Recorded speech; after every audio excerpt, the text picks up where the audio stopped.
Pessoal, notícias importantes e urgentes chegam agora e pode mudar cenário atual e piorar ainda mais as coisas no Brasil. Enquanto milhões de reais são gastos em eventos luxuosos, como o polêmico Janjapalooza, governo Lula cria outro imposto para esse ano. Saiba como você poder acabar sem dinheiro em 2025 aqui nesse vídeo. Sem mais enrolação, vamos com a primeira informação.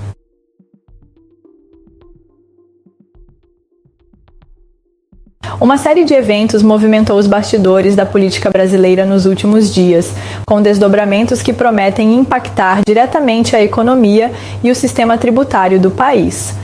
Em um encontro marcado por alinhamentos estratégicos, o presidente do Senado, Rodrigo Pacheco, esteve com Eduardo Braga, relator da PEC da reforma tributária no Senado, e Aguinaldo Ribeiro, responsável pelo texto na Câmara. A reunião deixou evidente a urgência em simplificar o modelo tributário brasileiro, com Pacheco ressaltando que o trâmite no Senado deve durar cerca de 2 meses, com possibilidade de promulgação no segundo semestre. A atenção, porém, vai além do planejamento. Com a recente aprovação da PEC pela Câmara dos Deputados sob um placar histórico, as expectativas recaem sobre o Senado. Enquanto Pacheco assegurou que a Comissão de Constituição e Justiça será o ponto de partida para a análise, o ministro da Fazenda, Fernando Haddad, sugeriu que o Senado pode deixar o texto mais refinado, evitando conflitos judiciais futuros. Apesar disso, a possibilidade de fatiamento da reforma foi descartada por ambos, com a ênfase em uma promulgação completa para garantir que os principais pontos avancem de forma consensual. O presidente Lula, em discurso durante uma cerimônia de imposição de medalhas, também destacou a relevância da aprovação da reforma, afirmando que a Câmara não fez um favor ao governo, mas sim ao país. Com palavras de otimismo, Lula ressaltou que a política tem o poder de tornar o impossível realidade, como demonstrado pela rápida aprovação da reforma na Câmara. Enquanto isso, a relação entre o ministro Haddad e o presidente da Câmara, Arthur Lira, chamou atenção após declarações polêmicas do ministro sobre o poder da Câmara, resultando no cancelamento de uma reunião importante para definir a votação do novo marco fiscal. Apesar do clima tenso, Haddad minimizou as discordâncias e reafirmou que um bom texto será aprovado, substituindo o teto de gastos e trazendo uma nova regra fiscal amplamente negociada. Com tantas peças em movimento, o cenário político e econômico do Brasil segue em suspense. A promessa de transformações significativas está no ar, mas o caminho até lá ainda é permeado por desafios, negociações e articulações intensas. O governo Lula segue promovendo iniciativas que geram opiniões divididas entre os brasileiros. O avanço em questões tributárias tem sido associado à necessidade de equilibrar os gastos públicos. Entretanto, críticas sobre a gestão financeira do governo e o volume de viagens internacionais do presidente têm crescido.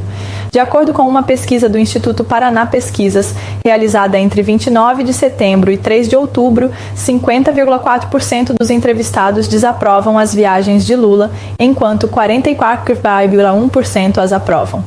Esse levantamento, feito em 26 estados e no Distrito Federal, reforça a percepção de que parte da população vê essas ações como excessivas, especialmente em um cenário de contenção econômica.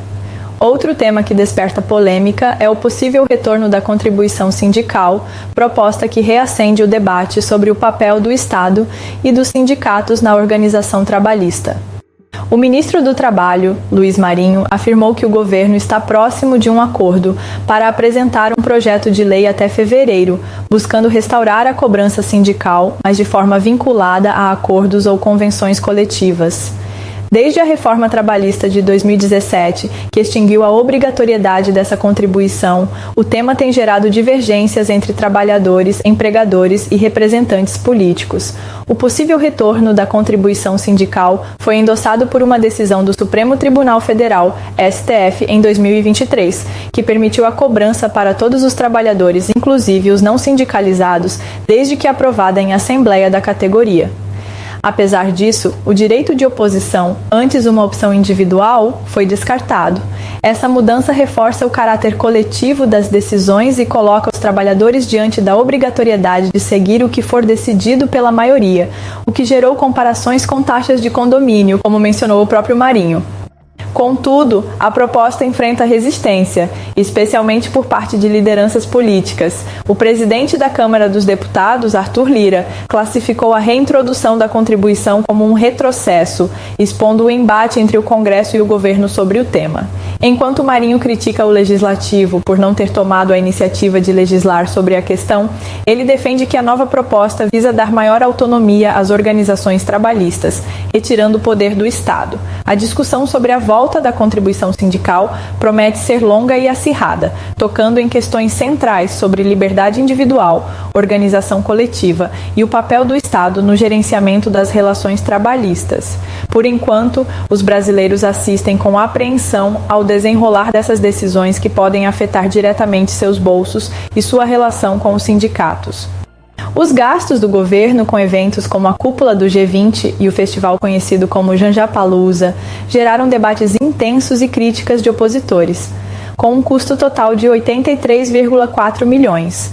Financiados majoritariamente por estatais como Banco do Brasil, Caixa Econômica Federal, BNDES e Petrobras, a organização teve como principal objetivo debater temas como combate à fome e transição energética.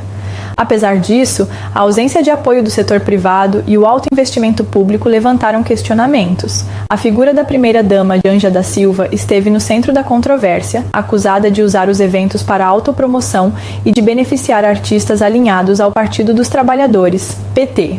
Além disso, um incidente envolvendo críticas públicas a Elon Musk durante o festival contribuiu para ampliar a repercussão negativa.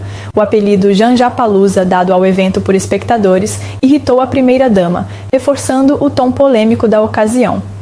O financiamento do evento também trouxe à tona relações próximas entre os dirigentes da Organização dos Estados Ibero-Americanos, OEI, e Janja, levantando suspeitas sobre o direcionamento de recursos. No entanto, as estatais e a Secretaria de Comunicação da Presidência defenderam a lisura do processo, afirmando que os gastos seguiram as normas.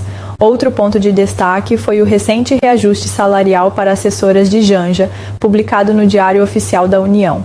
As promoções elevaram os salários de duas funcionárias para valores acima de 15 mil e 18 mil, respectivamente. Essa decisão gerou mais críticas, especialmente em um contexto de ajustes fiscais e cortes em outras áreas.